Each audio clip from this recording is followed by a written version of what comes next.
আজ মহা অষ্টমী।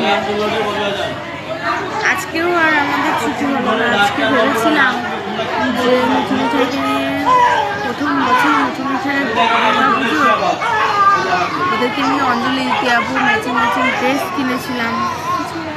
আসলে ওরা চান না যে এবছর আমার মেয়েরা ঠাকুর দেখুক। আমাদের এখনও ছুটি দেবেন, ডাক্তারবাবু বলেছেন যে ওদেরকে পুরো সুস্থ করে তারপর ছুটি দেবে। আমিও চাই না যে ছুটি দিক, কারণ ওরা তো অসুস্থ প্রচণ্ডভাবেই, ওদের মানে বাড়াবাড়ি অবস্থা হয়ে গেছিলো। ডাক্তারবাবু বলেছিলেন যে হয়তো ট্রান্সফারও করতে পারে, যাক ঠাকুর আশীর্বাদে সেটা হয়নি। আমরা এখন হাবড়াতেই রয়েছি, কিন্তু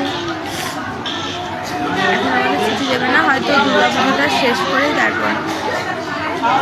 আমার মনটা ভীষণ খারাপ। আরও এদিকে মেয়েদিকে শরীর খারাপ, তারপরে হসপিটালে বসে বসেই দিন গুনছি। কিন্তু দুর্গা পুজো শেষ, আজকে তো মহা অষ্টমী, আর কি নবমী দশমী পুজো শেষ।